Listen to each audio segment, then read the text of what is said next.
நீரோடை அருகிலுள்ள மரங்களைப் போல நீட்டமும் தவறாமல் கனிதரவே. சொல்லுமா ஆண்டவரே, நீரோடை அருகிலுள்ள மரங்களைப் போல நீட்டமும் தவறாமல் கனிதர வேண்டும். ஒற்றுமையா சொல்ல சொல்ல கர்த்தருடைய பிரசன்னத்தை நீங்கள் உணர்ந்து கொள்வீர்கள்.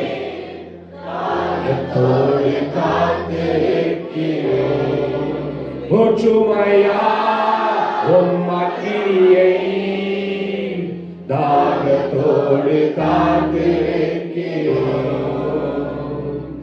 தாகத்தோடு காத்திருக்கிறோம்.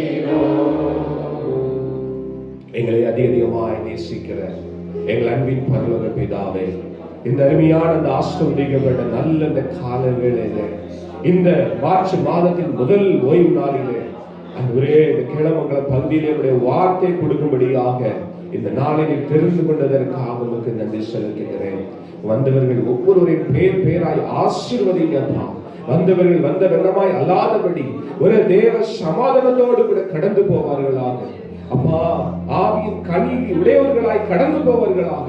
தொடர்ந்து அவர்களோடு கூட பேசுங்க ராஜா, தொடர்ந்து அவர்களோடு கூட பேசுங்க ஆண்டவரே.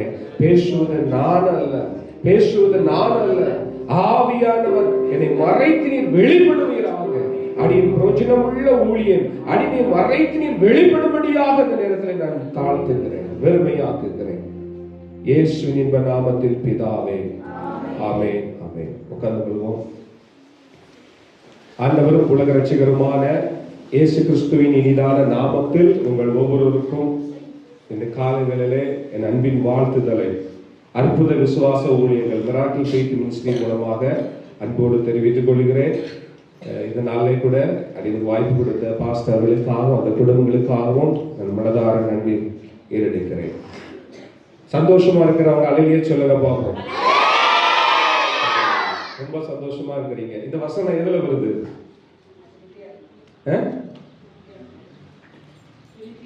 பிலிப்பியர் 4:4.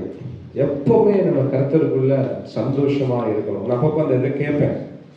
ஏன்னா என்கிட்டே சில நேரங்கள்ல ஒரு டைம் இப்படிதான் நான் சுவிசேஷ ஊழியம் சொல்லிட்டு இருக்கும்போது பாருங்க, பிசாசு என்கிட்ட ஒரு கேள்வி கேட்குது.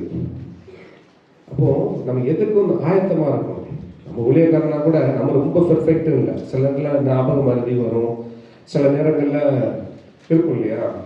பாருங்க, இயேசுவை பற்றி சுவிசேஷன் சொல்லிட்டு இருக்கும்போது ஒரு ஒரு ஸ்பிரிட்டு, உங்க பேர் என்னையா ட்ராக்ஸ் கொடுத்துட்டேன், உங்க பேர் என்னையா? நாங்கள் எப்போ நான் ட்ராக்ஸ் கொடுத்துருக்கோம்ல, நீங்க படிச்சு பாருங்க அப்படின்னு. இல்லையா, அது பார்க்கணும்ல, நேரம் ஆகும்ல. ட்ராக்ஸ் கொடுத்துருக்கேன், கைப்பிரதி கொடுத்துருக்குறேன், என்னுடைய பேரை பாருங்க அப்படின்னா. இல்லை, அது ரொம்ப நேரம் ஆகும்ல அப்படின்னு சொல்லிட்டு நான் பேர் சொல்லிட்டேன். ஃபுல் நேம் சொல்லலை, அமிர்தம் சொன்னேன். அப்போ பாருங்க, அவங்க நாங்கள் திருவான்மியூரில் சென்னையில் சுவிசேஷ ஊழியம் செய்துவிட்டு வீட்டுக்கு வெஜிடபிள் வாங்கிட்டு நான் பஸ் ஸ்டாப்பில் வெயிட் பண்ணுறேன். ஏன்னா நான் பைக்லேயோ கார்லேயோ போனால் இயேசுவை பற்றி நான் சொல்ல முடியுமா? சொல்ல முடியுமா? பைக்லேயும் கார்லேயும் போயிட்டு இருந்தால் நான் எந்த இடத்துக்கு போகணுமோ அதான் போக முடியும். இப்போ கூட உபயபாளையத்துலேருந்து பிரதர் பைக்கில் கூட்டிட்டு வந்துட்டு இருக்கும்போது போயிட்டே இருந்தார். பிரதர் சடனாக நிப்பாட்டுங்க அப்படின்னு. நிப்பாட்டும் போது ஆவியானவர் இடைப்படுறார். அப்போ பின்னால் வந்தவங்க 3 பேர் பயந்துட்டாங்க. ஏதோ ஒரு ஆஃபீஸர் உங்களுக்கு அவங்க ஏதோ கடை வைக்கிறதுக்காக வந்திருக்கிறாங்க. வந்தோன்னா அவங்க என்ன சடனாக நிப்பாட்டோன்னா பயந்துட்டாங்க. அப்போ அவங்களுக்கு இயேசுவை பற்றி நான் சொன்னேன். இப்போ வரும்போது எத்தனை பிரதர் இருந்தாங்க? 3 பெரியவங்க, ஒரு பிள்ளைங்க. அப்போ சமயம் வாய்த்தாலும் வாய்க்காவிட்டாலும் இயேசுவை பற்றி மற்றவங்களுக்கு நம்ம சொல்லணும். அது நம்ம மேலே விழுந்த கடமை. அப்போ நான் சொல்லிட்டு இருக்கும்போது அதே போல் திருவான்மியூரில் நான் அவங்களுக்கு சொல்லி முடிச்சுட்டேன், உட்காந்துட்டேன். என்ன சொன்னாங்க அவங்க? என்ன சொன்னாங்க? பேர் என்னன்னு கேட்டாங்க. நான் கொஞ்சம் மறந்துடுவேன், கொஞ்சம் ஞாபகம் கொடுத்துங்களேன். சந்தோஷமா இருங்களேன், ஜாலியாக இருங்களேன். நம்மளா எல்லாரும் ஆண்டுடைய பிள்ளைகள் தானே. எல்லாம் உண்மையில எனக்கு ரொம்ப சந்தோஷமா இருக்குது. இந்த பிள்ளைகளெல்லாம் பார்க்கும்போது எவ்வளோ சந்தோஷமா இருக்குது தெரியுமா? நாளைக்கு நாளை வரும் நாட்களில் தேசத்தை கலக்குகிற பிள்ளைகளாக கர்த்தர் உங்களை மாற்ற போகிறார். உங்களை கொண்டு 1000-10000 பேர்களுக்கு இங்கே நிறைய டீச்சர்ஸ் இருக்கிறீங்க, நிறைய ஊழியக்காரங்க இருக்கிறீங்க, நிறைய ஃப்ளைட் ஓட்டுறவங்க கூட இங்கே இருக்கிறீங்க. ஃப்ளைட் ஓட்டுறவங்க யார் கை தூக்குங்க போகும்? வா, டீச்சர் ஆகணும், டாக்டர் ஆகணும்னு, சரி ஊழியக்காரன் ஆகணுன்றதுக்கு கை தூக்கணும். அல்லேலூயா. கர்த்தர் உங்களை பெரிய காரியங்களை செய்வார். இதுதான் இந்த உலகத்துல கவர்னர் பதவி, சிஎம் பதவி, என்ன பதவி இருந்தாலும் ரொம்ப அதிகமா வெளியேற பெற்ற பதவி என்னது? ஆண்டவருடைய ஊழியத்தை, உக்கிரானத்தை பதவி ஆண்டு நமக்கு கொடுக்கிறார். ஸ்டீவர்ஷிப் ஆண்டு அப்படிப்பட்ட பதவி நமக்கு கொடுத்திருக்கிறார். அதனால நம்ம தேசத்தை கலக்குகிறவர்களா இருப்போம். பாருங்க, அன்னைக்கு அந்த அம்மா நான் சொல்லிட்டேன், சொல்லி கொஞ்ச நேரம் கழிச்சு திருப்பி நாங்கள் பஸ் வந்துட்டு, ஏன்னா நான் ஒவ்வொரு இடமா நிப்பாட்டி சாமியாவையும் சொல்லிக்கிட்டே வருவேன். நான் ஆக்சுவலி காய் வாங்குறது தான் போவேன், ஆனால் வீட்டுக்கு வரும்போது வெளியே வர்றதுக்கு 5 மணி நேரம் ஆகும், இல்லை 3 மணி நேரம் ஆகும். அப்போ நமக்கு வாய்ப்பு கிடைக்கும் போதெல்லாம் நம்ம இயேசுவை பற்றி நம்ம சொல்லணும். அப்போ அவங்க இடத்துல சொல்லிட்டு திருப்பி பஸ்ஸுக்கு வெயிட் பண்ணுறேன். பின்னால் வந்து பஸ்ஸில் ஏறிட்டேன். முன்னால் ஏறினாங்க, இந்த அம்மா என்ன நம்மளே தொடர்ந்து வருத அப்படின்ட்டு திரும்பி பார்த்தா அந்த அம்மாவை காணும். கொஞ்ச நேரம் கழிச்சு பார்க்குறேன், என் பக்கத்தில் வந்து உட்காந்துருக்கு. இது என்னடா அது? அப்பவுமே எனக்கு ஆவியான உணர்ச்சிட்டாரு, நீ கொஞ்சம் உஷாரா இருக்கு, ஏதோ ஒரு இடத்துல ஒரு கேள்வி கேட்க வராங்க. அப்புறம் திரும்பி பார்த்தா கொஞ்ச நேரம் கழிச்சு பார்த்தா அந்த அம்மா ஆளை காணும். திரும்பி பார்த்தா என் பின்னால் வந்து உட்காந்து போன மாதிரி எட்டி பார்த்துட்டு இருக்கிறாங்க. ஐயா, உங்க பேர் என்ன பேரையா சொன்னீங்க? அமிர்தம். அப்ப இதுல எபினேசர் போட்டிருக்குது இல்லையா? அப்போ உங்க பேர் அமிர்தம் எபினேசர் தானே? அந்த எபினேசர்ங்கிற வார்த்தை ஐயா பைபிள்ல எங்கேயா வருது அப்படின்னு கேட்டாங்க. இது என்னடா வம்பாய் போயிடுச்சு, அந்த எபினேசர்ங்கிற பேர் எங்க வருதுன்னாங்க. ஒரு நிமிஷம் கொஞ்சம் ஒரு மாதிரி இருந்தது சில நேரத்துல. அப்போ நம்ம எதுக்கும் ஆயத்தமா இருக்கணும். பாருங்க, உண்மையா சொல்றேன், நான் வெக்கப்படுறதுக்கு அந்த எபினேசர்ங்கிற பேரை நான் வச்சுட்டேன், ஆனா அது பைபிள்ல எந்த இடத்துல இருக்குங்கிறதே எனக்கு ஞாபகம் இல்லை. அவங்க கேட்கறாங்க பாருங்க. அப்ப நான் சொன்னேன், ஏமா எபினேசர்ங்கிறது உதவி செய்கிறவருமா? இல்ல அது கேட்கலண்ணா. அது எபினேசர்ங்கிற பேர் வந்து பைபிள்ல எந்த இடத்துல வருதுங்கிறத எனக்கு சொல்லுங்க அப்படிங்கிறாங்க. அப்புறம் நிறைய காரியங்கள் சொன்னாங்க. ஏசப்பா நான் வெட்கப்பட்டுறக்கூடாது அப்படின்னு சொல்லி கொஞ்ச நேரம் இருமா எப்ப நான் சொல்றேன்னு சொல்லிட்டு ஆவியான அழகா இருக்கிறார். எபினேசர்ங்கிற வார்த்தை எந்த இடத்துல வருது? நீங்க சொல்லுங்க பாப்போம், எந்த இடத்துல வருது? 1 சாமுவேல் 4ஆம் அதிகாரம் 1ஆம் வசனத்திலையும், 1 சாமுவேல் 5ஆம் அதிகாரம் 1ஆம் வசனத்திலையும், 1 சாமுவேல் 7ஆம் அதிகாரம் அதில் 12ஆம் வசனத்திலையும் வருகிறது. 3 முறை வருகிறது. பாருங்க, அன்னைக்கு நான் வெட்கப்படல, ஆண்டவரே நான் வெட்கப்பட விடாதப்பா. அப்ப பாருங்க, அப்படிப்பட்ட அது ஒரு ஸ்பிரிட். இவன் உண்மையான ஊழியக்காரன் தானா இல்ல கள்ள ஊழியனாங்கிறத செக் பண்ணுது அந்த அம்மா. பாத்தீங்கன்னா நல்ல பேயார சகோதரி மாதிரி இருக்குது. பட்டக்கட்டெல்லாம் நல்லா அடிச்சிருக்குது. பார்க்க நல்ல ரெட் கலர்ல அங்கி உடுத்தி இருக்குது, நல்ல பட்டம் அடிச்சிருக்கு. அப்புறம் நினைச்சா இது நல்ல பேயார பொங்கலை தான் அது. இது நான் வச்சுட்டு இன்னைக்கு வந்து அப்ப எபினேசர்ங்கிற வார்த்தை எந்த இடத்துல பைபிள்ல வருதுன்னு பாருங்க. டெவிலும் பயங்கரமான இன்டெலிஜென்ட், அவன் அதிபதிசாலி, அவனுக்கு எல்லா வேதத்தை பத்தி நல்லா தெரியும், அவன் பயங்கரமான இன்டெலிஜென்ட் அவன். அப்ப அவனுக்கு தெரியாத விஷயம் எல்லாம் நம்ம ஜாக்கிரதையோட கூட நம்ம வாழணும்.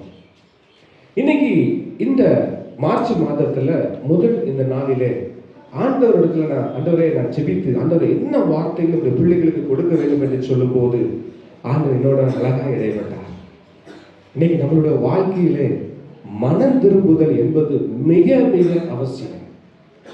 மனம் திரும்புதல் என்பது மிக மிக நம்மளுடைய வாழ்க்கையிலே அவசியம்.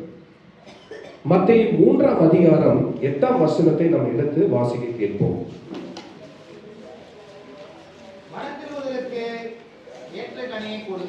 மனம் திரும்புதலுக்கு ஏற்ற கனிகளை கொடுங்க.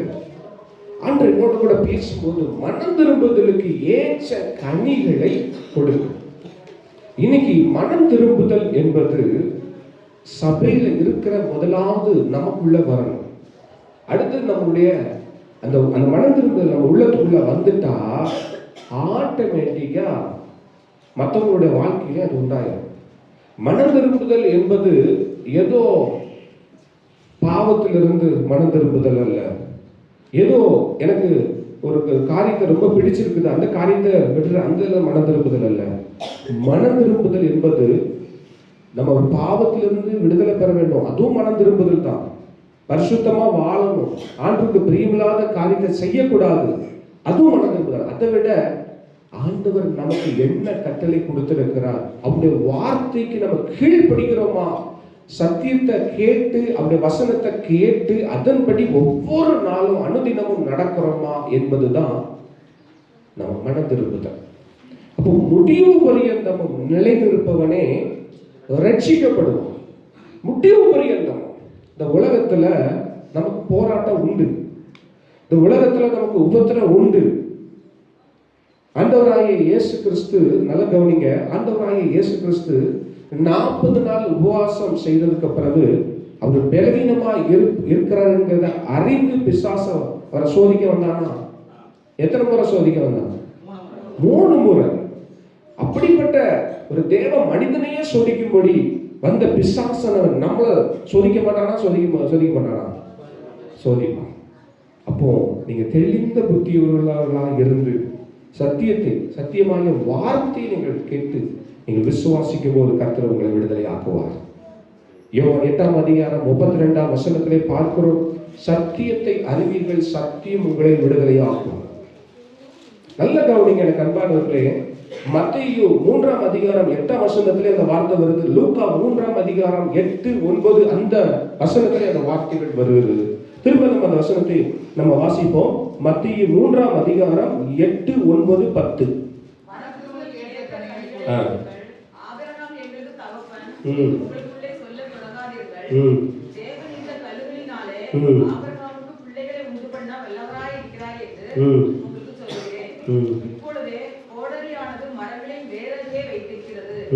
ஆகையால் நல்ல கண்கொடாத மரமெல்லாம் வெட்டுண்டு அக்கினியிலே போடப்படும் என்றான். அப்பொழுது ஜனங்கள் அவனை நோக்கி, அப்படியானால் நாங்கள் என்ன செய்ய வேண்டும் என்று கேட்டார்கள். பாருங்க, இதுல 9ஆம் வசனத்துல ஆபிரகாம் எங்களுக்கு தகப்பன் என்று உங்களுக்குள்ளே சொல்லிக்கொள்ள நினையாதிருங்கள், தேவன் இந்த கல்லுகளினாலே ஆபிரகாமுக்கு பிள்ளைகளை உண்டு பண்ண வல்லவராய் இருக்கிறார் என்று உங்களுக்கு சொல்லுகிறேன். அடுத்து 10ஆம் வசனத்துல இப்பொழுதோ கோடாரி வாசிக்க, இப்பொழுதோ கோடாரியானது மரங்களின் வேர் அருகே வைத்திருக்கிறது, ஆகையால் நல்ல கனி கொடாத மரம் எல்லாம் வெட்டுண்டு அக்கினியிலே போடப்படும். இந்த வசனத்தை நல்ல கவனிங்க. திரும்ப எல்லாரும் இந்த வசனத்தை வாசிங்க. திரும்ப எல்லாரும் வாசிங்க. வசனத்தை எடுத்து தெளிவா நீங்க வாசிக்கணும்.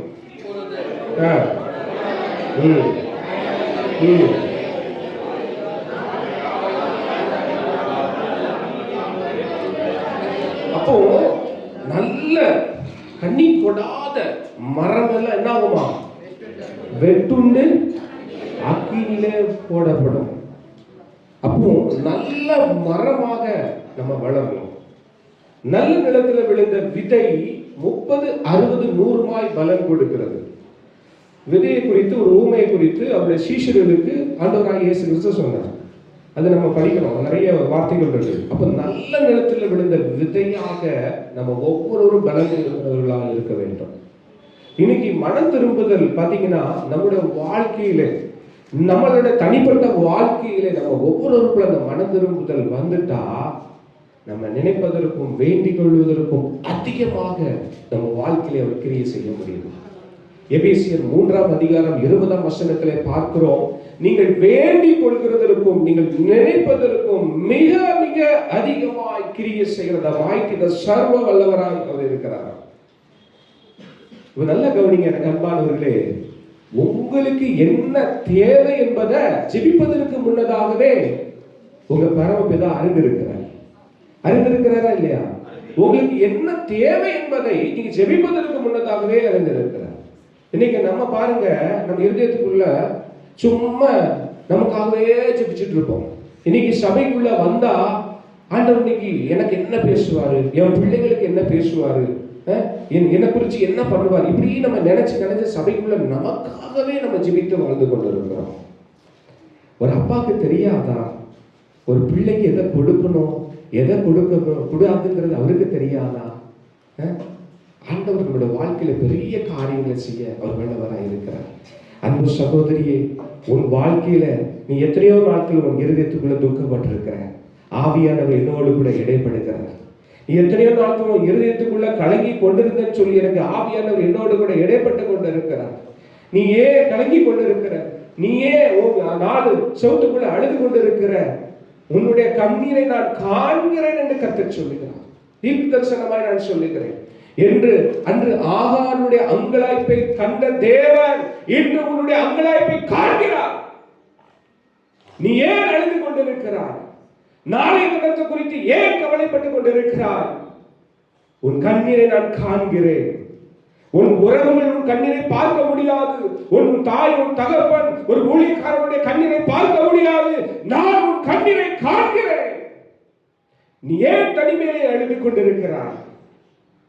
எரேமியா 33:3 சொல்லுது, நீ என்னை நோக்கி கூப்பிடு, ஒவ்வொரு நாளும் நீ என்னை நோக்கி கூப்பிடு, நான் உனக்கு உத்தரவு கொடுத்து நீ அறியாததும் எட்டாததுமான பெரிய காரியங்களை உன் நடுவிலே உன் பிள்ளைகள் மத்தியிலே நான் செய்வேன் என்று கர்த்தர் சொல்லுகிறார்.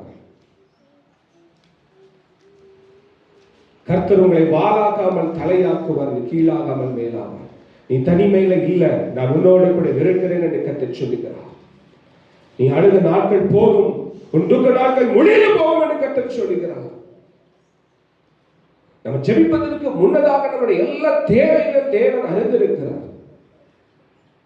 ஒரே ஒரு காரியம் எனக்கு அன்பானவர்களே, எப்போதுமே நான் நிறைய வார்த்தைகளை நான் ப்ரிப்பேர் பண்ணிட்டு வரும்போது, ஆண்டவரே நான் என் மாம்சத்தின்படி நான் எதுவுமே பேசக்கூடாது ஆண்டவரே, நீங்க என்ன சொல்றீங்களோ அதை மாத்திரம் தான் ஆண்டவரே நான் பேசணும்னு சொல்லி உட்கார்ந்து நான், நீங்க நம்ப மாட்டீங்க, நிறைய பேர் பாத்தீங்கன்னா இந்த செய்தி எடுக்கிறதுக்கு போட்டு பாஸ்டிங் இருந்து அப்படி அழுது அப்படி இருந்து ஜெபிச்சு, ஆண்டவரே என்னோட பேசுங்க எல்லாம் புலம்புவாங்க.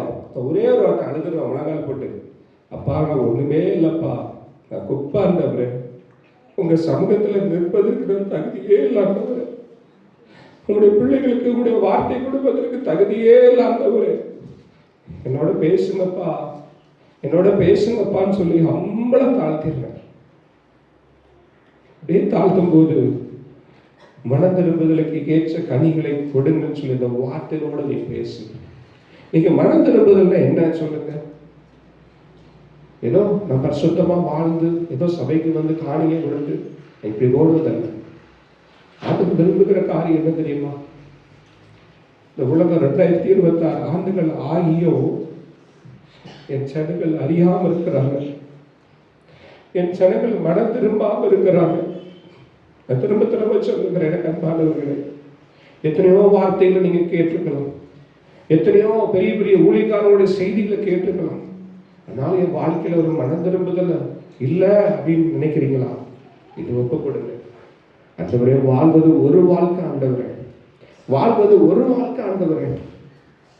ஆண்டவர் நம்மளை ரொம்ப அதிகமாக நான் நேசிக்கிறேன். நம்மளை நேசிச்சதுனாலதான் இன்னைக்கு படுகொலியில் இருந்த நம்ம தூசியும் சாம்பலுமா இருந்த என்ன இந்த இடத்துல நிறுத்திருக்கிறாருன்னா அது அன்பு விலைமதிக்க முடியாது. இன்னைக்கு மனுஷனுடைய அன்பு மாயமானது, இன்னைக்கு மனைவியுடைய அன்பு மாயமானது, கணவனுடைய அன்பு மாயமா இருக்குது, பிள்ளைகளுடைய அன்பு மாயமா இருக்கிறது. ஏன்னா அப்படிப்பட்ட காலத்திலே வாழ்ந்து கொண்டு இருக்கிறோம்.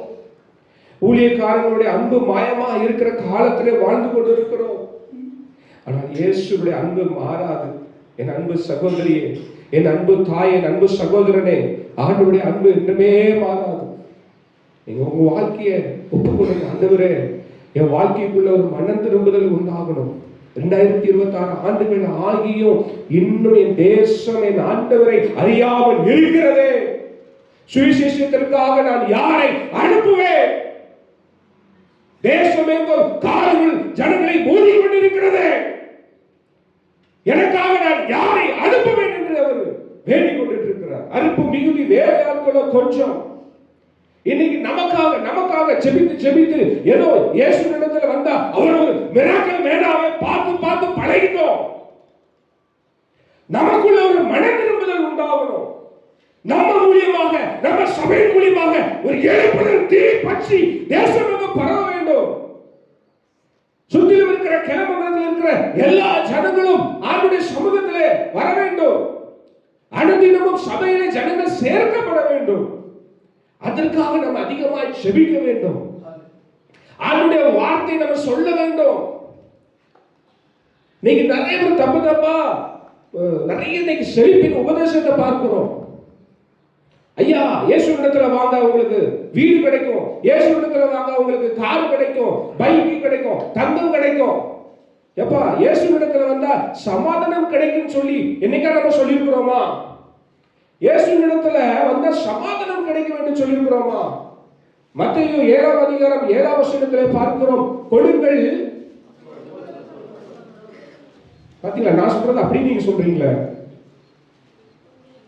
நான் சொல்றது திருப்பி அப்படி சொல்றீங்களா? மத்தேயு 7:7 என்ன சொல்லுது? கொடுங்கள் அப்பொழுது உங்களுக்கு கொடுக்கப்படும் போட்டிருக்கா. என்ன சொல்லியிருக்குது? நான் சொல்றது அப்படி சொல்றீங்க. எல்லாம் அதே கொடுக்கறதும் வாங்குறதுலாம் இருக்கணும். மத்தேயு 7:7 என்ன சொல்லுது? வாசனத்தை வாசிக்கமா? கேளுங்கள் அப்பொழுது உங்களுக்கு கொடுக்கப்படும்.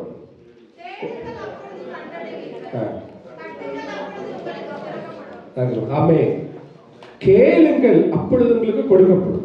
நீங்க நல்ல கவனிங்க. முதலாவது சமாதானத்தை நம்ம ஆண்டவரிடத்துல கேட்கணும். ஒரு மனிதன் இருந்தானா ஊர்ல ஒரு கிராமத்துல, அவன் என்ன பண்ணானா, கடவுள்கிட்ட போயிட்டு, ஆண்டவரே எனக்கு நான் உன்னை கேட்பேன், அதை என்ன கேட்டாலும் எனக்கு கொடுப்பீங்களான்னு சொல்லி ஆண்டவரிடத்துல கேட்டானா. நல்ல கவனிங்க, சிறு பிள்ளைங்களா இருக்கிறீங்க. அப்போ என்ன கேட்டாலும் எனக்கு கொடுப்பீங்களா ஆண்டவரேன்னு சொல்லும் போது, நீ கேளு நான் கொடுப்பேன். நம்ம ஆண்டவர் அப்படிப்பட்ட தேவன் அல்ல. அப்போ ஆண்டவரே நான் எதை தொட்டாலும் தங்கமா மாறிடணும், நான் எதை தொட்டாலும் தங்கமா மாறிடணும்னு சொல்லி கேட்டானா. அவன் பாருங்க ஒரு பைத்தியக்காரன். கேட்கறதுக்கு முன்னாடி கொஞ்சமா யோசனை வேண்டாமா? அன்னைக்கு பார்த்து கேட்டுட்டான். ஆண்டவர் அந்த வரத்தை கொடுத்துட்டாரு. வீட்டுக்கு வந்திருக்கிறான். அன்னைக்கு பார்த்து மனைவி ஒரு நாளும் செய்யாத ஒரு ருசியான நல்ல நாட்டுக்கோழி அடிச்சு சமைச்சு வச்சிருக்கிறான். ஒரு நாள் அந்த மனைவி அப்படி செய்ய மாட்டாங்க. நல்லா அன்னைக்கு பார்த்து நல்ல ஸ்பெஷலா என்னன்னு தெரியல, ஒருவேளை அந்த வரத்தை வாங்கிட்டு வந்துட்டாங்க. வீட்டுக்காரர் ஐஸ் வச்சு, எனக்கு ஒரு 5 பவுன் இல்லை 10 பவுன் நகையை கேட்கலான்னு சொல்லி யோசிச்சுட்டு இருந்தாங்கன்னு தெரியல. பாருங்க, அன்னைக்கு நல்ல ஒரு அருமையான சாப்பாடு அவங்க செஞ்சு வச்சிருக்கிறாங்க. சரி, இவர் வந்தார். வீட்டுக்கு வந்தோன்னா சாப்பிடலான்னு சொல்லி அப்படியே இது பண்ணிட்டு சாப்பாட்டில் போய் கையை வச்சானா தங்கமாய் போயிச்சான். சாப்பாட்டில் கையை வச்சா அது தங்கமாய் போயிச்சான். இது என்னடா உங்களுக்கு? அப்புறம் அவங்களுக்கு அவங்க பிரியமான மகள் டேடின்னு சொல்லி ஓடி கட்டி வந்து பிடிச்சானா.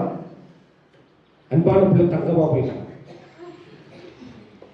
என்ன பண்ணா, அவங்க பையன் பொண்ணு வந்து ஓடி வந்து டேடின்னு சொல்லி பொண்ணு தான் கட்டி பிடிச்சுன்னா அந்த பொண்ணு தங்கமா ஆயிடுச்சான். இது என்னடா வம்பு? அப்பந்தான் எதை தொட்டாலும் தங்கமாகுது. பசி ஒரு பக்கம் அப்படி அவனுக்கு இதாகுது. எதை தொட்டாலும் தங்கமா மாறுது. அப்ப சாப்பிட என்ன சாப்பிட முடியும்? அப்பந்தான் அவனுக்கு ஒரு யோசனை வந்துதான், நம்ம ஞானம் இல்லாம இந்த காரியத்தை செஞ்சிட்டோமே, ஞானம் இல்லாம நம்ம இப்படிப்பட்ட இதை கேட்டுட்டோமே.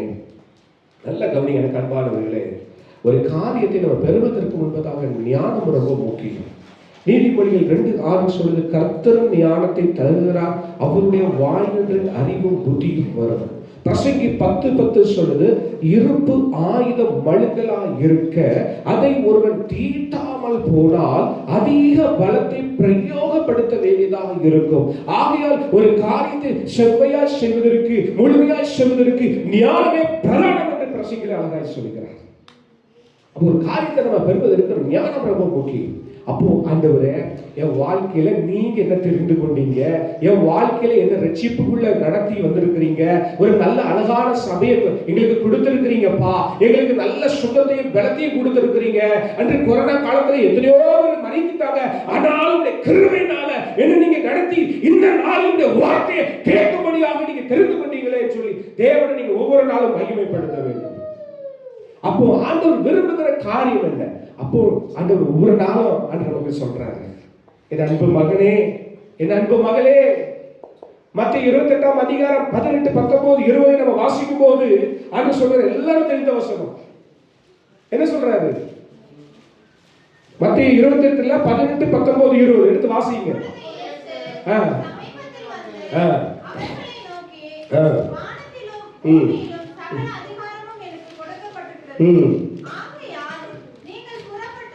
சகல ஜாதிகளையும் சீஷராக்கி பிதா குமாரன் பரிசுத்த ஆவியின் நாமத்திலே அவர்களுக்கு ஞானஸ்நானம் கொடுத்து நான் உங்களுக்கு கட்டளையிட்ட யாவையும் அவர்கள் கைக்கொள்ளும்படி அவர்களுக்கு உபதேசம் பண்ண. போதுமா?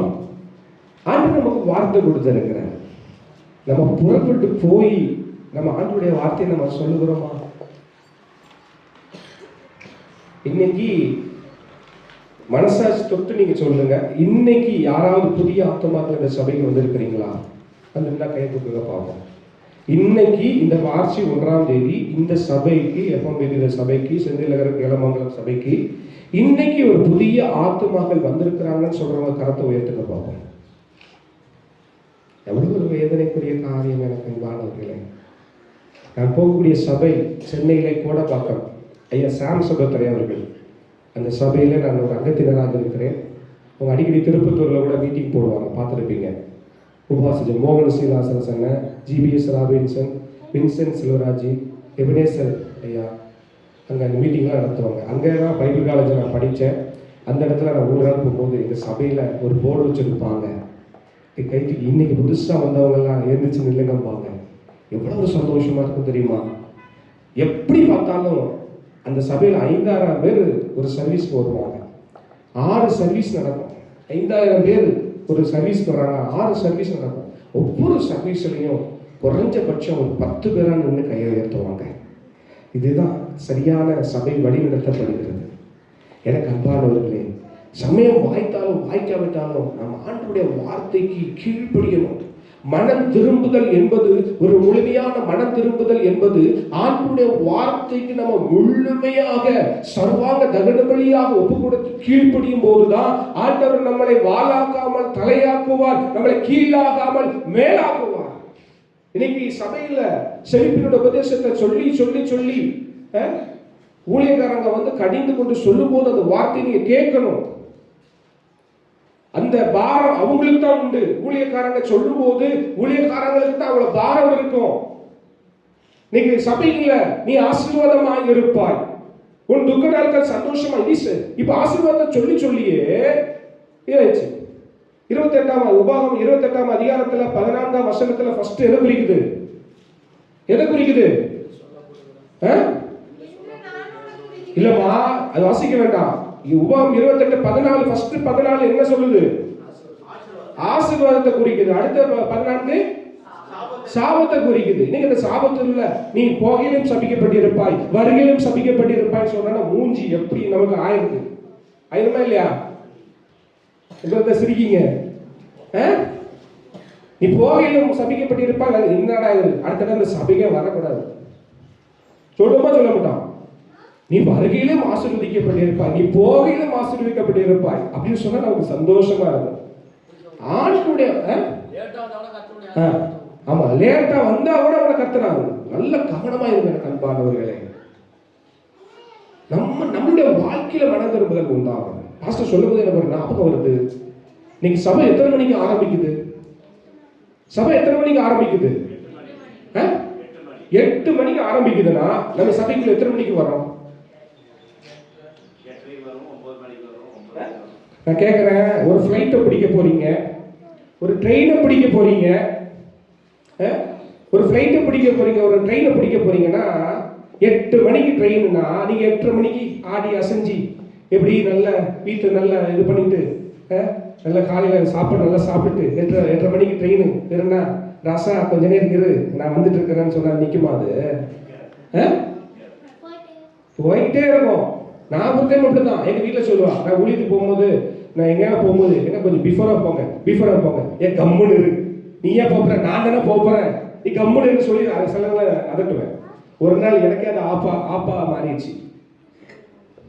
மனைவி பேச்ச கேட்கணும், கொஞ்சமாக மனைவி பேச்ச கேட்கணும், கேட்க வேண்டிய விஷயத்துல கேட்கணும். நான் கேட்கல. கடைசியில் பார்த்தா டிராஃபிக்கில் மாட்டிக்கிச்சு. 7:45 கோயம்புத்தூர் வண்டி ஏதோ பிடிக்கிறதுக்கா 7:45 போனான்னா அப்படின்னா 7:30 மணிக்கு வீட்டில் 7:15 கிளம்பி வண்டியில் வந்துட்டு இருக்கிற குரோம்பேட்டையில் டிராஃபிக்கில் மாட்டிக்கிச்சு. இது என்னடா, ஆஹா இன்னைக்கு ட்ரெயினை விட்டுருவோம், ஏசப்பா என்னை மன்னிச்சிருக்க ஏசப்பா, என் மனைவி பேச நான் கேட்காம விட்டுட்டேன் ஏசப்பா, என்னை மன்னிச்சிருக்க ஏசப்பா சொல்லி, ஏசப்பா ப்ளீஸ் ஏசப்பா, டேடி ப்ளீஸ் என்னை மன்னிச்சிருங்க டாடி, நான் உங்க பிள்ளை, செல்ல பிள்ளை இல்லை, எனக்காக கொஞ்சம் ட்ரெயினை நிப்பாட்டிவீங்களே சப்பா அப்படின்னு சொல்லி நான் ஆண்டவர்கிட்ட நான் கேட்கும்போது செய்வாரா செய்ய மாட்டாரா? நீங்கள் நம்புங்களா நம்ப மாட்டீங்களா தெரியல பிரதர். எத்தனை மணிக்கு ட்ரெயின் சொன்னேன்? 7:45. 7:45 ட்ரெயின். நிற்காது, சான்ஸே கிடையாது. என் ஆண்டவர் பெரியவர். கரெக்டாக 8 மணி நான் உள்ள ஸ்டேஷனில் தான் முடிஞ்சு போச்சு. விசுவாசம் எனக்குள்ள ஆண்டவர் என்னக்காக நிப்பாட்டி வைப்பாரு சொல்லி 8 மணிக்கு நான் இறங்குற ட்ரெயின் நிற்கிது. வந்து கரெக்டாக 7:45 வந்து சிக்னல் கிடைக்கல. எப்படிப்பட்ட ஆண்டவர் தெரியுமா நம்ம ஆண்டவர். இன்னைக்கு நிறைய பேர் பல்ல தங்கமாக்குறேன், உன் பசுக்குள்ள பணம் வருது. நல்ல கவனிங்க எனக்கு அன்பானவர்களே, உங்களுக்கு தேவை என்ன என்பதை அவர் அறிந்திருக்கிறார். தேவைன்னா உங்களுக்கு செய்வார். அன்று கானாவூர் கல்யாணத்துல ஆண்டவராய் இயேசு கிறிஸ்து செய்த முதல் அற்புதம், அன்று அவர் அந்த திராட்சரசம் குறைபடும் போது இயேசு கிறிஸ்து அங்கு அழைக்கப்பட்டிருந்தார். அவர் விருந்தினராக அழைக்கப்பட்டிருந்தார். அந்த இடத்துல தேவை இருந்தது. அந்த தேவை இருந்ததுனால அது நிமித்தமாய் கர்த்தர் செய்த முதல் அற்புதம் அங்க உண்டானது. தேவை இருந்ததுனால அந்த அற்புதம் நடந்தது. இன்னைக்கு சும்மாவே பல்ல தங்கமா ஆக்குற, பசுக்குள்ள பணம் இருக்குது. ரொம்ப கவனமா இருக்கணும் எனக்கு அன்பானவர்களே. நல்ல கவனிங்க. வீட்டுல ரொம்ப தகப்பன்மார்கள் பிள்ளைகிடத்துல ரொம்ப கோவப்படுறவங்க கையை உயர்த்துங்க பார்ப்போம். தகப்பன்மார்கள் தன் பிள்ளைகளிடத்துல ரொம்ப கோவப்படுவாங்க, மனைவி இடத்துல கோவப்படுவாங்கன்னு சொல்றவங்க கையை உயர்த்துங்க பார்ப்போம். அவங்க உண்மையா சொல்றேன், கோபப்படுற அவங்க மேலதான் அவங்க உங்க மேல ரொம்ப அன்பு வச்சிருப்பாங்க. ரொம்ப யார் கோபப்படுறாங்க தெரியுமா? அவங்க கிட்ட தான் உண்மையான அன்பு இருக்கும். இந்த சும்மா சில பேர்லாம் பார்த்தீங்கன்னா அது உள்ள ஒண்ணு வெளியில ஒண்ணு பட்ட பட்ட பட்ட பட்ட பட்டன்னு பேசுவாங்க. ஆனா பாருங்க, உள்ளுக்குள்ள ஒண்ணு இருக்கும், பின்னால ஒண்ணு வெளியில ஒண்ணு. எத்தனை பேர் நீங்க அப்படி இருக்கிறோம் தெரியுமா? எந்த அளவுக்கு அதிகமா கோபப்படுறாங்களோ அவங்களுடைய உள்ளத்துக்குள்ளதான் உண்மையான அன்பு இருக்கும். அப்போ ஆண்டவராகிய இயேசு கிறிஸ்து சொல்றாரு, நீங்க புறப்பட்டு போய் சகல ஜாதிகளையும் சீஷராக்குங்கள். 1 தீமோத்தேயு 2:4 அவர் அழகாய் சொல்கிறார், எல்லா மனுஷரும் ரட்சிக்கப்படவும் சத்தியத்தை அறிகிற அறிவை அடையவும் அவர் சித்தமுள்ளவராய் இருக்கிறார். இதுல எல்லா மனுஷரும் என்று சொல்லும் போது நான் அடிக்கடி சொல்லக்கூடிய ஒரு காரியம், இந்த உலகம் முழுதுமா இருக்கிற ஒரு கணக்கெடுப்பு சொல்லப்படுகிறது. 145 கோடியிலிருந்து 148 கோடி ஜனங்கள், இந்திய ஜனங்கள் இருக்கிறாங்கன்னு சொல்லி ஒரு கணக்கெடுப்பு சொல்லப்படுகிறது. இந்த உலகம் முழுதுமாய் 900 கோடி ஜனங்கள் இருக்கிறார்கள் என்று ஒரு கணக்கெடுப்பு சொல்லப்படுகிறது. இன்னைக்கு நல்ல கவனிங்க எனக்கு அன்பானவர்களே, 2026 ஆண்டுகள் ஆகியும் இன்னைக்கு கிறிஸ்தவர்களுடைய எண்ணிக்கை எவ்வளவு இருக்கிறது நீங்க சிந்தித்து பாருங்கள். ஆதி அப்போஸ்தலர் நாட்களிலே அநேக அற்புத அடையாளங்கள் நடந்தது. ஆதி அப்போஸ்தலர் நாட்களில் அநேகவர்கள் சுகமானார்கள், குணமடைந்தார்கள். இன்னைக்கு நிறைய இடத்துல என்ன ஜெபிச்சாலும் அற்புதம் நடக்க மாட்டேங்குது. பார்த்திருக்கீங்களா? அற்புதம் நடக்க மாட்டேங்குது தெரியுமா? எங்க? ஏன்னா இன்னைக்கு ஜனங்கள் அற்புதத்தை எதிர்பார்க்கிறாங்க. அநேக கிராம ஊழியர்கள் செல்லும் போது இயேசு இடத்துல இயேசு எனக்கு இது செய்ய சுகம் கிடைக்க மாட்டாரா, எனக்கு இந்த வியாதியில இருந்து எனக்கு விடுதலை கொடுக்க மாட்டாரா, அநேக ஜனங்கள் ஏங்குகிற ஒரு நிலையை நான் அனுதினமும் பார்க்கிறேன். இன்னைக்கு அற்புதங்கள் குறைந்து போய்விட்டது. ஏன் தெரியுமா? இன்னைக்கு நம்ம நல்ல செபிச்சு ஆண்டுடைய வார்த்தை மற்றவங்களுக்கு சொல்ல மாட்டேங்கிறோம். ஆண்டவர் சொன்ன வார்த்தைக்கு கீழ்ப்படிய மாட்டேங்கிறோம். ஆதி அப்போஸ்தலர்கள் அநேக அற்புத அடையாளங்கள் நடந்தது. அப்போஸ்தலர் 10:38 நம்ம பார்க்கிறோம். இந்த வசனத்தை வாசிப்போம். அப்போஸ்தலர் 10:38 நசரேயனாகிய இயேசுவை வாசிக்கிறோம்.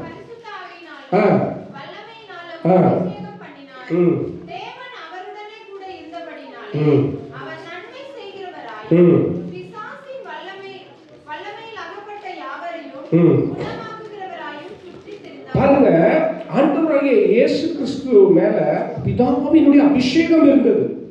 அது மாத்திரமல்ல, இந்த பூமியில அவர் நன்மை செய்கிறவராய் சுற்றி திரிந்தார். அது மாத்திரமல்ல, என்ன பண்ணாராம்? பிசாசின்ல அகப்பட்டவர்கள் யாவரையும் குணமாக்குகிறவராய் சுற்றி திரிந்தார் என்று வேதம் சொல்லுகிறது. இன்னைக்கு பாருங்க, இன்னைக்கு எங்கேயா போனா பிசாசு ஓடுதா? பிசாசு நம்மள கேள்வி கேட்குது, நம்மள ஓட்டுது. ஓட்டதே இல்லையா? என்ன ஓட்ட வந்த நிறைய டைம்ல என்ன ஓட்ட வந்தது. ஒரு டைம் பார்த்தீங்கன்னா, நான் தாம்பரத்தில் ஒரு வீட்டுக்கு ப்ரேயருக்கு போயிருந்தேன். ஒரு சகோதரர், அவர் சினிமா துறையில் இருக்கிறாரு. பார்த்தீங்கன்னா இயேசு மாதிரி இருக்கிற நிறைய இயேசு மாதிரிலாம் அந்த இதை காமிக்கிறாங்க. அந்த முடிக்கெல்லாம் பயங்கரமாக வச்சு பார்க்குறதுக்கு இயேசுதாசமாக இருக்கிறாரு. அவர் எந்த நேரமும் 365 நாள் குடிதான்.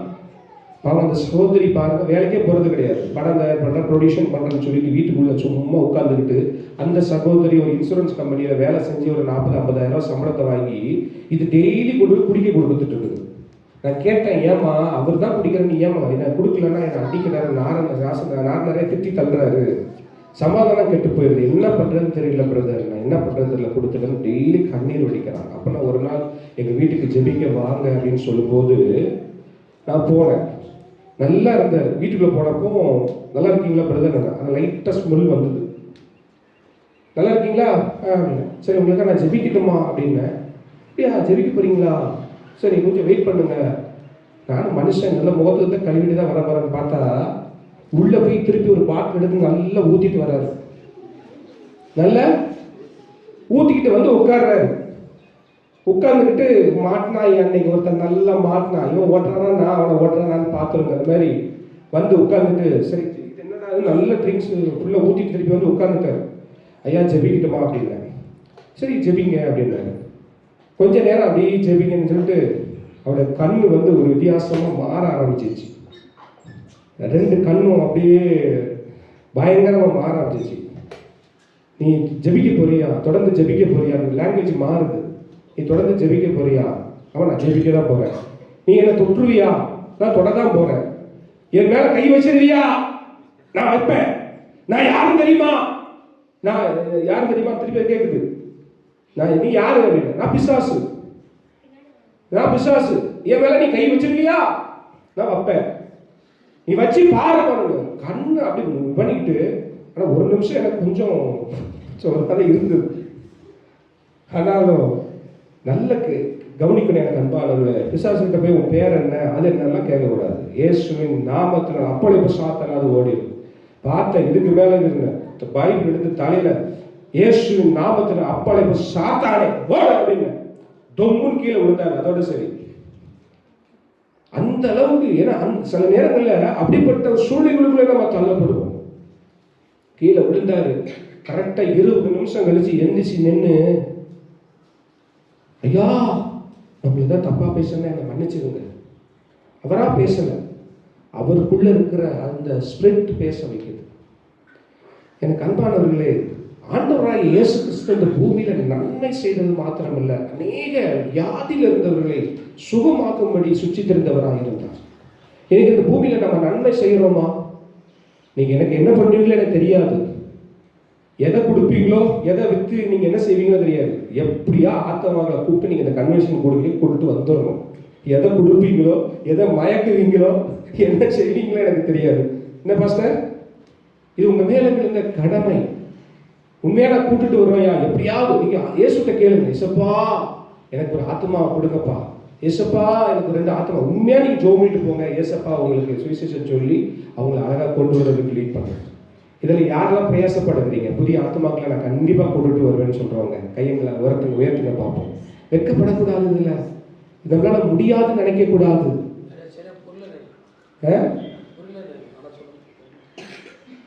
நீங்க இன்னைக்கு புதிய ஆத்மாவை கூட்டிட்டு வருவையா சொல்றவங்க கையை உயர்த்துங்க பார்ப்போம். இவ்வளவு பேருக்கு தான் காது கடிச்சா? இவ்வளவு பேருக்கு தான் காது கடிச்சா? மற்றவங்களுக்கு காது கேட்கலையா? அன்பு சகோதரி, நீ புதிய ஒரு மகளை நீங்க எப்படியாவது ட்ரை பண்ணுங்க. ஆண்டுக்காக கொண்டு வரதுக்கு நீங்க பிரயாசப்படுங்க. இது உங்களால கூடாது, தேவனாலே கூடும். பிரயாசப்படுங்க. எசப்பா எப்படியாவது கொடுங்க. நம்ம பிரயாசப்படுறது இல்ல. எனக்கு சுவிசேஷம் சொல்றதுக்கு வெக்கம், எனக்கு இவங்களை பார்க்கறதுக்கு வெக்கம்.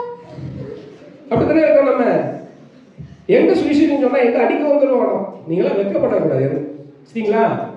நீங்களாம் பிள்ளைங்களா, நீங்களாம் சிரிக்கிறீங்க. ஒரு நாள் நீங்க வெட்கப்படக்கூடாது. சிறு வயசுல இருந்தே யாரை பார்த்தாலும் நீங்க ஸ்கூல்ல படிக்கிற ஒவ்வொரு பிள்ளைகளுக்கும் இயேசுவோட அன்பை நீங்க சொல்லணும். ஆண்டவரிடத்துல நீங்க பிரயாசப்படணும். நான் ஆண்டவர்கிட்ட கேட்பேன், ஆண்டவரே இந்த பைபிள் காலேஜ் படிக்கும் போது 6:30 மணிக்கு பைபிள் காலேஜ் வீட்டை விட்டு 4 மணிக்கெல்லாம் கிளம்பிடுவேன். அதே லிப்ட் காமிச்சு என் சுவிசேஷ ஊழியர் பார்த்தீங்கன்னா பைக்ல லிப்ட் காமிச்சு ஆண்டவரே இன்னைக்கு யாரை நான் பிடிப்பேன், இன்னைக்கு யாரை எனக்கு தருவீங்க ஆண்டவரே அப்படின்னு சொல்லி லிப்ட் காமிச்சு சென்னையிலாம் பார்த்தீங்கன்னா லிப்ட் காமிப்பாங்க பைக்ல. அப்படி ஏறி போய் எஸ்ஸப்பா இந்த ஆத்மாவை கொடுங்க ஆண்டவரே, இன்னைக்கு எனக்கு யாருக்கா கொடுங்க எஸ்ஸப்பா, இந்த ஆத்மாவை கொடுங்க ஆண்டவரே அப்படின்னு சொல்லி நான் கேட்க அது என்ன பண்ணுவாரா, நம்ம மன விருப்பத்தை அவர் நிறைவேற்றுகிற தேவனாக இருக்கிறார். நம்முடைய மன விருப்பத்தை அவர் நிறைவேற்றுகிற தேவனாக இருக்கிறார். அப்போ நம்ம பிரயாசப்படணும். ஆண்டவருக்காக ஏதாவது வாழ்கிறது ஒரு வாழ்க்கை. எனக்கு அன்பானவர்களே, திரும்ப நான் சொல்றது என்னன்னா, ரொம்ப உங்கள்கிட்ட நான் பிரசங்கம் பண்றதுக்கு நான் விரும்பல. ஒரே ஒரு வார்த்தை, ஆண்டவர் விரும்புகிற காரியம் என்ன தெரியுமா? ஒபே, அது கீழ்ப்படிதல். ஆபிரகாம் என் சொல்லுக்கு கீழ்ப்படிந்தபடினாலே அவனை வானத்து நட்சத்திரங்களைப் போல கடற்கரை மணலை போல ஆசீர்வதித்தேன் என்று சொல்லுகிற தேவன் நம்ம ஆசீர்வதிக்க மாட்டாரா? ஆண்டவர் உங்களோட பேசுறாரம்மா. உங்க வாழ்க்கையில இன்னும் சில காரியம் நீங்க ஆண்டவரோட கூட நெருங்கணும் என்று நீங்க உங்க இருதயத்துக்குள்ள வாஞ்சித்து கொண்டிருக்கிறீங்க. ஆவியானவர் என்னோட இடைபடுகிறார். உங்க வாழ்க்கையில இன்னும் ஆண்டவருக்காக நான் எழுந்து பிரகாசிக்க வேண்டும் என்று நினைக்கிறேன். ஐயா, என் வாழ்க்கையில சில நேரங்களில் ஏதோ ஒரு சிந்தனை ஆழ்த்தி கொண்டிருக்கிறது. சில நேரங்களில் தேவையில்லாத சிந்தனைக்குள்ள என்னுடைய எண்ணங்கள் என்னுடைய சிந்தனைகள் வேறு பக்கமாய் திரும்புகிறது என்று நீங்க சொல்லிக் கொண்டிருக்கிறீங்க. கர்த்தர் உங்க இருதயத்தை பார்க்கிறார். நீங்க ஆண்டவரிடத்தில் அந்த கிருபையை கேளுங்க. ஆண்டவருக்காக ஏதாவது செய்ய வேண்டும். இன்னும் உங்களுக்குள்ள ஒரு குறைவு இருக்குது. ஆண்டவர் சொல்லுகிறேன், இன்று உன்னை பரிசுத்தப்படுத்திக் கொள், நாளைக்கு உன் நடுவிலே நான் பெரிய காரியங்களை செய்வேன் என்று கர்த்தர் சொல்லுகிறார். நம்முடைய வாழ்க்கையில பெரிய காரியங்களை செய்கிற தேவனாக இருக்கிறார். அன்பு பின்னால உட்கார்ந்து இருக்கிற சகோதரி, நீங்க யாராவது ஒருத்தருக்கு பலவீனத்தோட வியாதியோட கூட இருக்கிறீங்களா? உங்க சரீரத்துல ஏதோ ஒரு பலவீனம், ஏதோ ஒரு வியாதியோட அப்படிப்பட்ட சூழ்நிலை இந்த இடத்துல வந்து நீங்க உட்கார்ந்து இருக்கிறீங்களா? அப்படின்னா நீங்க கையை உயர்த்துங்க. வெட்கப்படாதீங்க. உங்க இருதயத்தை மனுஷ முகத்தை பார்க்கிறார். ஆண்டவர் இந்த நாள் உங்க இருதயத்தை பார்க்கிறார். உங்க சரீரத்துல ஏதோ ஒரு பலவீனத்தோடு வியாதியோட கூட நிந்தனையோட கூட நீங்க வாழ்ந்திருக்கிறீங்களா?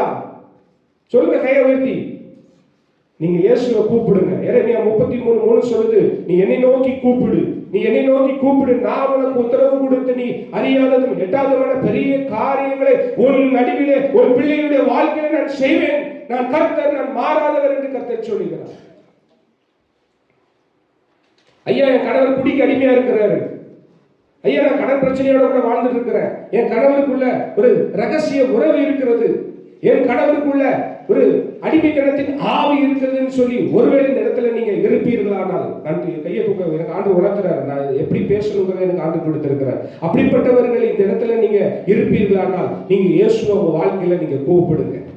மனுஷன் முகத்தை பார்க்கிறான். திரும்ப சொல்லுகிற, மனுஷன் முகத்தை பார்க்கிறான். ஒரு ஊழியக்காரர்களோ, ஒரு விசுவாசியோ, ஒரு நண்பனோ, ஒரு தாயோ, ஒரு தகப்பனோ உன் இருதயத்தை பார்க்க முடியாது. அவர் உன் இருதயத்தை பார்க்கிறார். 1 பேதுரு 5:7 சொல்லுது, அவர் உன்னை விசாரிக்கிறவரானபடியினாலே உன் கவலைகளை, உன் பாரத்தை அவர் மேலே நீ வைத்து விடு. அவர் உனக்காக யுத்தம் பண்ணுவார். குதிரை யுத்த நாளுக்கு ஆயத்தமாக்கப்படும் ஜெயமோ கர்த்தரால் வரும். அவர் உனக்காக சில காரியங்களை அவர் தன் கையில யுத்தத்தை எடுத்து அவர் உனக்கு நியாயாதிபதியாய், அவர் நியாயம் விசாரிக்கிற தேவனாய் உனக்கு இருந்து பெரிய காரியங்களை உன் வாழ்க்கையிலே செய்வார். நீ முந்தினவைகளை நினைக்க வேண்டாம், பூர்வமானவைகளை சிந்திக்க வேண்டாம். இதோ நான் புதிய காரியத்தை நான் உன் வாழ்க்கையில நான் செய்ய வேண்டும் என்று சொன்னால் நீ என்னுடைய வார்த்தைக்கு கீழ்ப்படி. இனி சும்மா இருக்கிற காலம் அல்ல. எபேசியர் 5:13 காலத்தை பிரயோஜனப்படுத்திக் கொள்ளுங்கள். நெய்கிறவன் நானாவிலும் தீவிரமாய், அஞ்சக்காரனை போல தீவிரமாய் நாட்கள் ஓடிக்கொண்டிருக்கிறது. நாளைக்கு நான் மரித்தால் எங்கே போவேன்? நிச்சயம் உண்டா? இந்த பூமியில நான் வாழ்ந்து கொண்டிருக்கிறதுக்கு நிச்சயம் உண்டா? ஆண்டவருடைய வார்த்தை நீங்கள் சுவிசேஷமாய் அறிவிக்க வேண்டும். 1 நாளாகமம் 16:23 பார்க்கிறோம். பூமியின் சகல கொடிகளே கர்த்தரை பாடி நாளுக்கு நாள் அவருடைய ரட்சிப்பை சுவிசேஷமாய் அறிவியுங்கள். சங்கீதம் 92 கர்த்தரை பாடி ஸ்தோத்திரித்து அவருடைய நாமத்தை நாளுக்கு நாள் அவருடைய ரட்சிப்பை சுவிசேஷமாய் அறிவியுங்கள். ஆண்டவர் நமக்கு கொடுத்த கட்டளை. நம்ம ஆண்டுடைய வார்த்தைக்கு கீழ்ப்படியணும். மத்தேயு 24ஆம் அதிகாரம் 14ஆம் வசனத்திலே பார்க்கிறோம், இந்த ராஜ்யத்தினுடைய இந்த சுவிசேஷம் பூலோகம் எங்கும் சகல ஜாதிகளுக்குள்ளும் சுவிசேஷமாய் பிரசங்கிக்கப்பட வேண்டும். அப்போதுதான் பாடு முடிவுக்கு வரும். நல்ல கவனிங்க. வேத வசனம் அழகாய் சொல்லுகிறது. இன்னைக்கு சில கூட்டங்கள் சொல்லிக் கொண்டிருக்கிறாங்க, எங்கள் மூலியமா தான் எழுப்புதல் வரும், எங்கள் மூலியமா எழுப்புதல் வரும். அல்ல, இந்த சபையில் இருக்கிற ஜனங்கள் மூலியமாக ஒரு எழுப்புதல் தீ பற்றி பரவ முடியும்.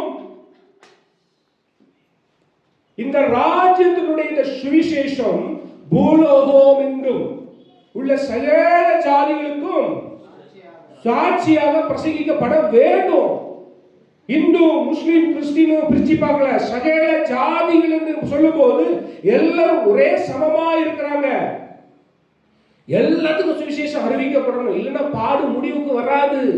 இன்னைக்கு நிறைய பேர் கேட்கறாங்க, என்னையா உலகம் அழிய போகுது, 2000 உலகம் அழிய போகுது, அழியணும்னு சொல்லிட்டு இருக்கிறீங்களே, இன்னும் உலகம் அழியாம இருக்கிறீங்களே, போய் பித்தலாட்ட சொல்லிட்டு இருக்கிறீங்களே. ஆண்டவர் ஒரு ஆத்மா கூட கெட்டு போகணும்னு சொல்லி அவர் விரும்பல. பொறுமையா காத்திருக்கிறாரு. ஒரு ஆத்மா கெட்டு போக கூடாது, எல்லா ஆத்மா மனம் திரும்பணும்னு சொல்லி அவர் பொறுமையோட கூட காத்து கொண்டிருக்கிறாரு. ஒரு திருடனை போல ஆண்டவருடைய வருகை சமீபமா இருக்கிறது. வீட்டுக்கு வர்றான், திருடா சொல்லிட்டு வருவானா? ஆண்டவர் வருகிற நாளையே பிதாவை தவிர வேற யாரும் கவனமாய் விழித்திருங்கள் எனக்கு அன்பானவர்களே. இன்னைக்கு போன்ல நேரத்தை செலவு பண்றோம்.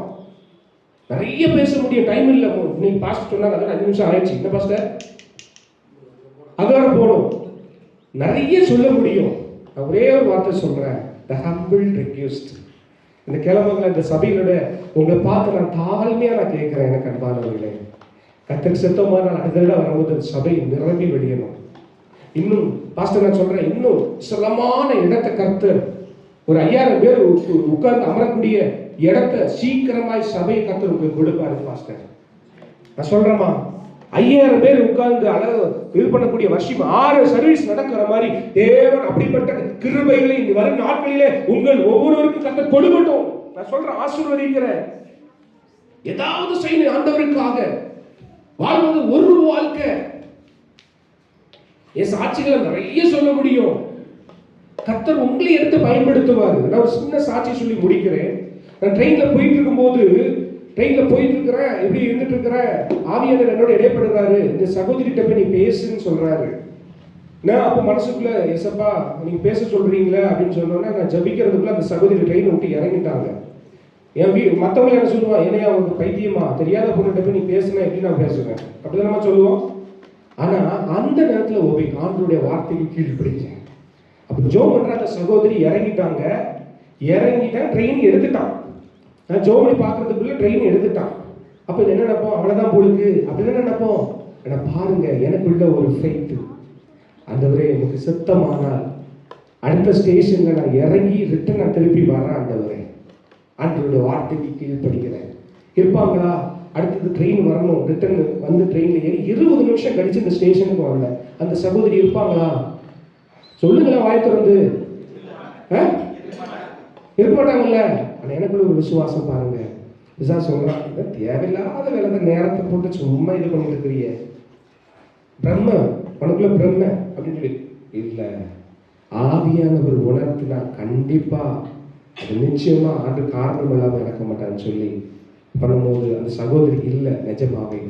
அப்படி திரும்பி பார்த்தா அங்கே ஃபைனல் இயர் முடிச்ச 2 சகோதரிகளை கர்த்தர் காண்பிக்கிறார். செங்கல்பட்டு காலேஜில் ஃபைனல் இயர் 4 வருஷம் முடிச்சு வேலைக்கு போக வேண்டிய ஒரு சூழ்நிலையில 2 வாலிப பிள்ளைகளை கர்த்தர் சந்திக்க எனக்கு கிருபை தந்தார். இதுக்காக தான் நான் உன்னை இறங்க சொன்னேன்.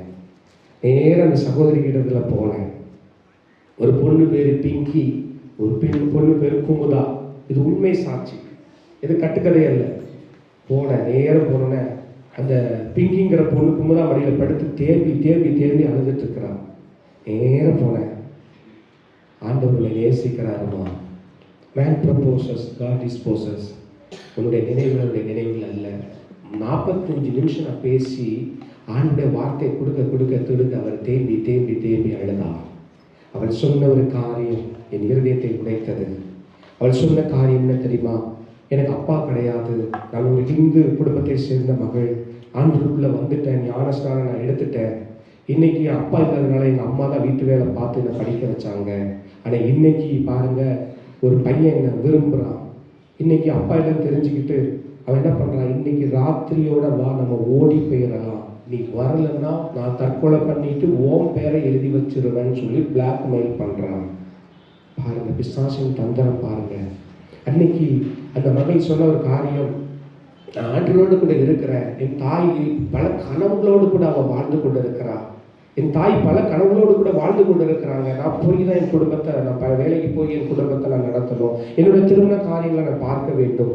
இவர் சொல்லும்போது நான் பெண்கள் பலவீன பாண்டம் என்று வேதம் சொல்லுகிறது. அப்போ அந்த இடத்துல அவங்களுக்கு முடிவெடுக்க தெரியல. அப்போ அந்த பொண்ணு சொன்ன காரியம் என்ன தெரியுமா? ஆண்டவரே, நீங்கள் என்னை தேடி வந்தீங்கல்ல, எனக்கு ரட்சிப்பை கொடுத்தீங்களே, நீங்கள் உண்மையான தெய்வமாக இருந்தால் இன்னைக்கு நீங்கள் என்னோட பேசணும். நீங்கள் பேசலைன்னா இந்த ட்ரெயின் ஓடுற ட்ரெயினில் தற்கொலை பண்ணுறதுக்காக தான் வந்தேன், தற்கொலை பண்ணிடுவேன்னு சொல்லிட்டு தான் வந்தேன். என் ஃப்ரெண்டு என்ன பிடிச்சி வச்சிருக்கிறான். கர்த்தர் பேசினாரா இல்லையா? அப்படியே சொல்லிட்டு ஆண்டு இதெல்லாம் நீ பயப்படாதம்மா, இந்த உலகத்தில் இருக்கிறவனை காட்டிலும் ஆண்டவர் பெரியவர், நீ பயப்படாத, உனக்குன்னு ஒருத்தர் ஆண்டு முன்குறிச்சிருக்கிற சில ஆலோசனைகள் அந்த பிள்ளைக்கு சொல்ல ஆண்டு என்னோட பேசிட்டார் அங்கிள், ஆண்டு என்னோட கூட பேசிட்டார் அங்கிள், இனி நான் ஆண்டோடைய பிள்ளை, இனி நான் என் வழி நான் ஆண்டருக்கு ஒப்பு கொடுப்பேன். அன்னைக்கு கீழ்ப்பிடிச்சதுனாலதான் இன்னைக்கு அந்த பொண்ணு தற்கொலையிலிருந்து காப்பாற்றப்பட்ட அநேக சாட்சிகளை சொல்ல முடியாத அன்பானவர்களே. ஆண்டு உங்க வாழ்க்கையில உங்களை கொண்டு பெரிய காரியங்களை செய்ய விரும்புகிறார். அன்பு மகளே, நீ நாட்டில் நீ ஆண்டவருக்காக எழுந்து பிரகாசி. ஆண்டு உன் வாழ்க்கையில உன்னை கொண்டு பெரிய காரியங்களை செய்வார். நீ நினைப்பதற்கும் வேண்டிக் கொள்வதற்கும் அதிகமாக உன் வாழ்க்கையில பெரிய காரியங்களை அவர் செய்ய ஒரு வல்லவராக இருக்கிறார். ஒப்பு கொடுக்கலாமா? முடிச்சிடலாம். ஒப்பு கொடுக்கலாமா? ஆண்டவரே, இந்த நாளுடைய வார்த்தையை கேட்டு இருக்கிறப்பா, நீங்க என்ன சொல்லிருக்கிறீங்க, உங்க வார்த்தைக்கு கீழ்ப்படுகிறப்பா. ஆண்டவரே, எல்லா மனுஷனும் ரட்சிக்கப்படவும் சத்தியத்தை அறிவை அடைவதே சித்தமுள்ளவரா இருக்கிறீரே. ஆண்டவரே, இதுவரைக்கும் என் வாழ்க்கையில ஆண்டவரே நான் ஒருவருக்கு கூட நான் சுவிசேஷம் சொல்லலப்பா, என்னால சொல்ல முடியல. ஆண்டவரே, எனக்குள்ள ஒரு பயம், எனக்குள்ள ஒரு தயக்கம், எனக்குள்ள ஒரு நடுக்கம், எனக்குள்ள என்னுடைய இமேஜ் என்ன கிரிய பண்ணுது, என்ன சொல்லக்கூடாதபடி என்னுடைய இமேஜ் என்ன பாதி அப்படின்னு நீங்க சொல்லுவீங்களா? நீங்க ஒப்பு கொடுங்க. ஆண்டவரே, இனி நான் சும்மா இருக்க மாட்டேன்ப்பா, ஏதோ ஒரு விசுவாசியா சபைக்கு வந்து போகிற ஒரு மகனாக நான் இருக்க போவதில்லை. ஆண்டவரே, இன்னைக்கு என் இருதயத்தை முழுமையா உங்களுக்கு ஒப்பு கொடுக்கிறேன்ப்பா. உங்களுக்காக நான் ஏதாவது செய்ய பிரயாசப்படுகிறேன். ஆண்டவரே, ஏதோ ஒரு ஊழியத்தை செய்ய விரும்புகிறேன், ஒரு சிறுவர் ஊழியத்தை செய்ய விரும்புகிறேன், ஒரு வயத தாயரை நான் சந்திக்க விரும்புகிறேன், வாலிப பிள்ளைகளை நான் சந்திக்க விரும்புகிறேன். நீங்க ஒப்பு கொடுங்க. உங்க கரங்கள் எல்லாரும் எழுந்திருக்கலாமா? எழுந்திருந்து, ஆண்டவரே, என்ன நான் இடத்துல ஒப்பு கொடுக்கிறேன்ப்பா. 2026 ஆண்டுகள் ஆகியும் ஆண்டவரே, இன்னைக்கு இருளில் இருக்கிற ஜனங்கள் வெளிச்சத்தை காணாதபடி பிசாசனவன் எவனை விழுங்கலாமோ என்று கேட்கிற சிங்கம் போல வகை தேடி கொண்டிருக்கிறான்ப்பா.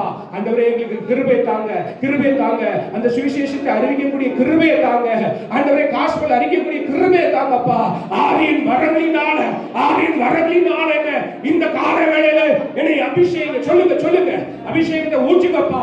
ஏசப்பா சொல்லுங்க, பிதாவின் அபிஷேகம் அப்பா, அன்று குமாரர்கள் இறங்கின அதே அபிஷேகம். கேளுங்க, கேட்கிற யாவரும் பெற்றுக்கொள்வீர்கள்.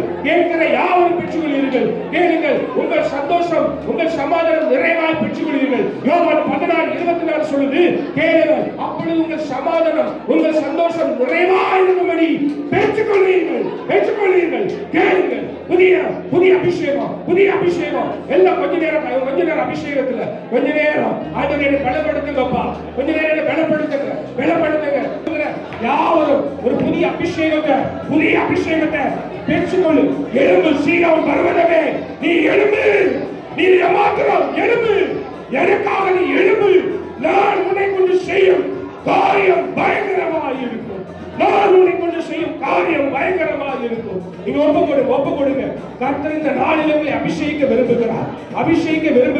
அபிஷேகம் பெறாத பிள்ளைங்க நல்ல கரங்களை தட்டி நல்ல அபிஷேகம் சிறு பிள்ளைகள் அபிஷேகத்துக்காக கேளுங்க. கர்த்தர் உங்களை தீர்க்கதரிசியாக கர்த்தர் உங்களை எழுப்புவார். ஒரு தீர்க்கதரிசியாக ஆவியின் வரங்கள் உங்களுக்குள்ள செயல்படுத்தும். சுகமளிக்கிற வரங்கள் அற்புதம் செய்யும் சக்தி சூப்பர் நேச்சுரல் பவர் உங்களுக்குள்ள செயல்படுத்தும். சபையே நீ எழுந்து அபிஷேகத்தை பெற்றுக்கொள். நீ முன்னிலைகளை நினைக்காத, பூர்வமாக சிந்திக்காத. வாழ்க்கையில நீ பிசினஸ் செய்யக்கூடிய காரியத்துல நீ பிசினஸ் செய்து கொண்டிருப்பீங்கன்னா வாழ்க்கையில நான் பெரிய காரியங்களை செய்ய. நீ எனக்காக எழும்பு. ஒரு அபிஷேகம் ஒரு புதிய அபிஷேகம் உங்கள் மேல் இறங்கி கொண்டிருக்கிறது. உச்ச தலையிலிருந்து உள்ள கால் வரைக்கும் ஒரு தேவ பிரசனம் மகளே உங்களை இறங்கி கொண்டிருக்கிறது. ஒரு தாயே ஒரு மகளை குறித்து கவலைப்பட்டுக் கொண்டிருக்கிற உங்களை இறங்கி கொண்டிருக்கிறது. ஒரு கணவனை குறித்து கவலைப்பட்டிருக்கிற ஒரு துக்க நாட்கள்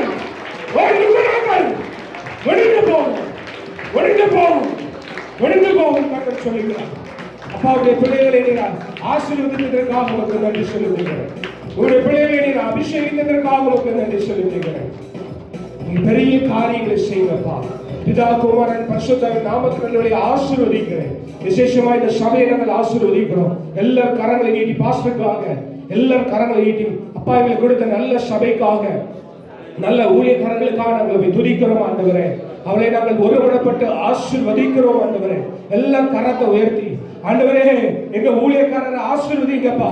ஊழியக்காரருடைய சுகத்தை விரும்புகிற கர்த்தர் நீர் அல்லவா ஆண்டவரே. அவர்களுக்கு நல்ல சுகத்தை பலத்தை கொடுத்து இன்னும் சித்தத்தை திட்டத்தை நிறைவேற்றுகிறவர்களாக அவர்களை நீங்கள் ஆசீர்வதிக்கும்படியாக இன்னும் சபை பக்தி விருத்தி அடைபடியாக அநேக ஆத்மாக்களை ஆண்டவரே உங்களுடைய அண்டையில் இழுந்து கொள்ளக்கூடிய கிருபையை ஆவியின் வரவழினால் அவரை அபிஷேகப்படியாக நாங்கள் ஒருமனப்பட்டு நாங்கள் செபிக்கிறோம் அப்பா. எங்கள் சபையை ஆசீர்வதிங்கப்பா. இடங்கொள்ளாமல் உன்னை நான் ஆசீர்வதிப்பேன் என்று சொல்லியிருக்கிற தேவன் இவளை ஆசீர்வதிக்கும்படியாக நாங்கள் சபையில் இருக்கிற எல்லாரும் ஒருமனப்பட்டு இவளை பாஸ்டர் குடும்பங்களை பிதா குமாரன் பரிசுத்த நாமத்தினாலே ஆசீர்வதிக்கிறோம். அவருடைய பாஸ்டருடைய மகனை ஆசீர்வதிக்கிறோம். அந்த பெரிய காரியங்களை செய்வீராக என்று சொல்கிறார். உன்னை கீர்த்தியும் புகழ்ச்சியுமாக நான் வைப்பேன், இனி தீங்கை காணாதிருப்பாய் என்று கர்த்தர் சொல்கிறார். அதனுடைய வார்த்தைக்காக உமக்கு நன்றி. தொடர்ந்து உடைய பிள்ளைகளை இரத்த கோட்டைகளாக மூடிக்கொள்ளுங்க. உனக்கு விரோதமாய் உருவாக்கப்படுகிற எந்த ஆயுதங்கள் வாய்க்காமல் போகட்டும். ஆண்டவரே உனக்கு எதிராய் வருகிறவன் ஒரு வழியாகவும் 7 வழியாய் ஓடும்படியாக அப்படிப்பட்ட கிருபைகளை ஒவ்வொரு மீது நீர் வைக்கும்படியாக நான் செபிக்கிறேன். உங்களுடைய இரத்த கோட்டைக்குள்ளாக மூடிக்கொள்ளுங்க ராஜா. நீங்க அவர்களை கரம்பிடித்து நடத்துங்க. பலத்தினாலும் அல்ல, பராக்கிரமத்தினாலும் அல்ல, என் ஆவினாலே ஆகும் என்று சொல்லியிருக்கிறீங்க. ஆவியானவர்களை நீங்க முடிவு வரை என்னவும் கரம்பிடித்து நடத்தும்படியாக நான் செபிக்கிறேன். உங்க கரத்துல தாழ்த்துகிறேன் அப்பா.